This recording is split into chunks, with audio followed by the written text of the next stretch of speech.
We're here in Jerusalem at the famous windmill built in 1858 by Sir Moses Montefiore to serve the Jewish residents of the new neighborhood that he was about to build outside the old city wall. And this windmill was meant to provide them with a livelihood so they could grind the grain that they needed to live and to eat. Sir Moses Montefiore, from an old Italian Jewish family, was born in 1784 and lived until 1885, almost 101 years old. He lived in England, in London. He was a loyal Britisher, but from an Italian Jewish family at its root. And he became a very wealthy man. Now, part of the way he made his wealth was the good old-fashioned way. He did inherit a good amount of money from his father, but he turned that fortune into a much larger fortune, became one of the first Jews, or maybe the first Jew, to be on the London Stock Exchange. Remember, Jews had partial civil rights in Britain, not full civil rights, and Britain was one of the only places in the world where Jews had any sort of civil rights in the 1700s and 1800s. By age 40, Sir Moses had made enough money in his various business endeavors to retire, and he devoted the rest of his long life to doing good works for people all over the world, but especially for the Jewish people in the world who were downtrodden and without rights, both in Christian Europe and in Muslim Africa and the Middle East. His family crest, which we can see here on the windmill, the most central words there are think and thank. Think and thank. Sir Moses Montefiore always remembered from whence he came, the hard work it took to get where he got to, and the fact of being so grateful to God for the good fortune that he had in his life. He also has this great symbolism up there. There's a lot of different symbols, but the two main ones, we see the Lion of Judah, and we see the Tzvi Yisrael, the deer of Israel. This is a replica of Sir Moses Montefiore's carriage, with which he and his wife Judith clattered throughout Europe, throughout England, and here throughout the Middle East, here in the land of Israel. This is a replica because the original was destroyed in a fire in 1986, but this gives us a little bit of an idea of the grandeur that Sir Moses Montefiore would arrive in. Most Jews at the time, talking the early 1800s, the largest community of Jews, lived under the Russian Tsar. In the areas of what have been Poland and today's Belarus and Ukraine and Russia itself. That's where the largest Jewish communities have lived, and Jews there had no civil rights. Another large percentage of Jews lived under the Muslim countries here in the Middle East, and that's also where Jews had no civil rights. So Jews would constantly face challenges to their right to live, challenges to their right to earn a livelihood, and Sir Moses saw it as his divine, sacred mission to do something to help his mostly poor and beset Jewish brethren around the world. Now understand, this is a time where Jews don't have power. To have a man like Sir Moses Montefiore, who when he comes to town, if it's in Russia, if it's in Syria, if it's in Egypt, comes with the backing of the British crown, this is like a Jewish Superman for the Jewish communities. And can you imagine the scene? Sir Moses, and sometimes with his wife Judith, clatters into town, maybe with 2 to 4 horses in front of the carriage, maybe 2 footmen at the edge of the carriage, with his seal of arms, with the Lion of Judah and the Tzvi Yisrael, the deer of Israel, comes into town, and all the local noble people, if it be in Russia, if it be in the Muslim world, who usually would treat Jews like less worth than garbage, would come out and greet Sir Moses. Hello, Sir Moses, what can we do for you? And he becomes the stuff of legend, poetry, and song. And we're going to learn the life of Sir Moses Montefiore through one of the most popular songs, written by Chaim Hefer, the great Israeli songwriter, melody by Dubi Zeltzer, and immortalized by the great singer Yehoram Gaon. We have so many stories and legends about him based on what he really did. And in the song, we pick up his life when he's 80 years old already, and he's still got lots more to do. And the song starts like this in Hebrew.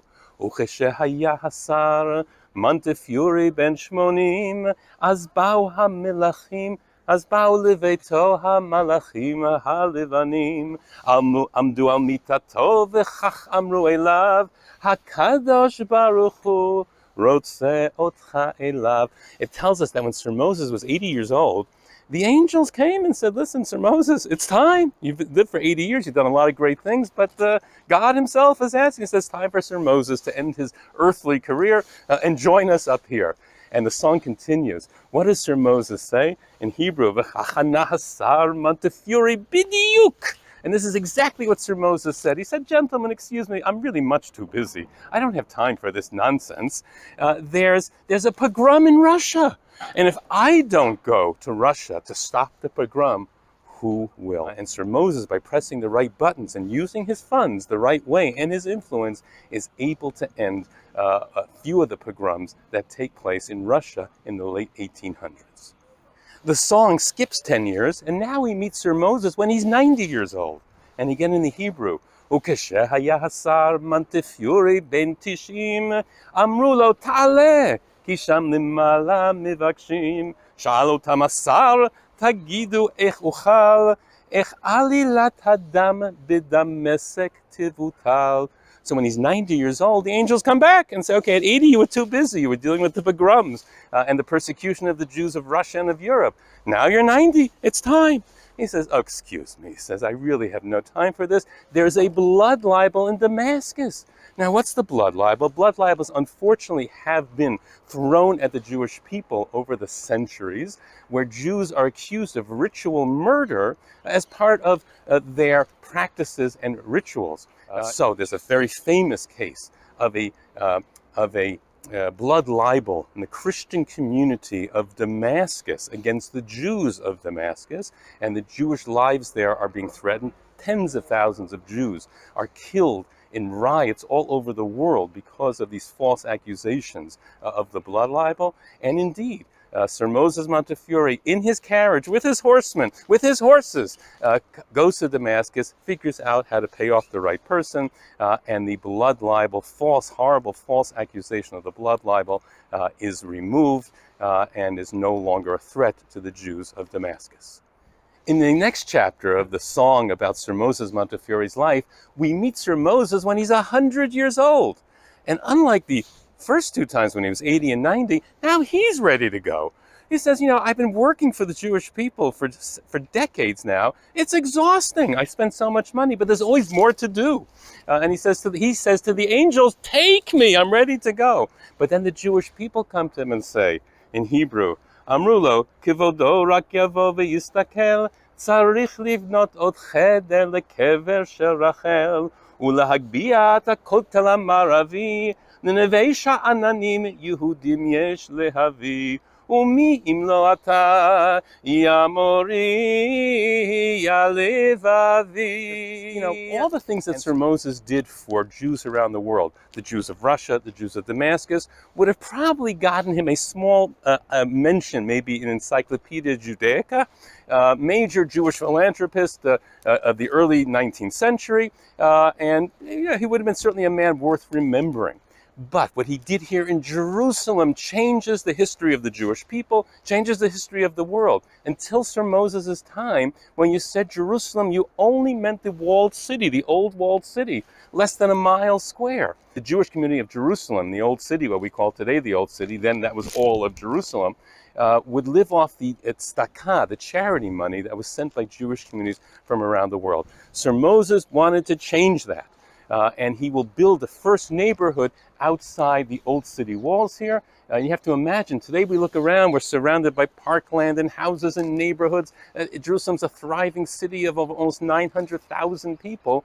You have to imagine a city of slightly over 10,000 people back in the 1860s. He builds the first neighborhood out here. It's not an easy path. First he has to figure out how to buy the property. He's not a Muslim, not so easy to do. He manages to do it. Then how do you convince Jews to move out of the relative safety of the walled old city to be out here where it's not so safe?